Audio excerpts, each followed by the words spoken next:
This is an all-hands-on-deck approach to try to locate Robert Card before he can cause any more carnage with. And Aaron, as you were speaking there, just a note to our viewers, they've been seeing these surveillance videos or surveillance images of the suspect. This was as he was walking into that bowling alley. There was a children's event that was taking place here. Witnesses telling us it was absolute horror. Parents were jumping on their kids, trying to shield them from the bullets. We don't have a ton of information about the ages of the victims, but we are getting a little bit more on the timeline and who at least some of these victims are. Let's bring in our Trevor Ault, who is at a hospital here in Lewiston, Maine. Trevor?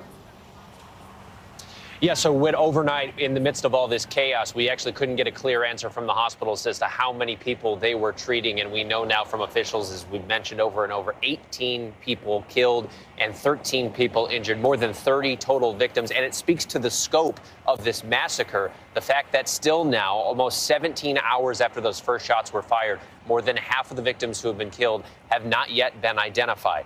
Now, those 13 people who have been injured, that we are still waiting to gather some information on their conditions. We can glean a little bit from that information. It was feared that there were dozens of people who were wounded. 13 is fewer than that. It is still horrifying. It should hopefully lighten the strain a little bit for these medical teams that are working to save their lives. But still, in an area of this population, 13 simultaneous gunshot victims is going to cause a ton of strain. And we know that a number of hospitals in the area have been activating all available personnel, calling them all in. We've been watching through the morning as many doctors and nurses have been showing up here, coming in ready to work, and they're doing so with walking into work past officers who are armed with long guns, because this is happening as the community here is still on lockdown. Of course, the medical staff has to do their job. They're certainly more than capable and trained in treating gunshot victims.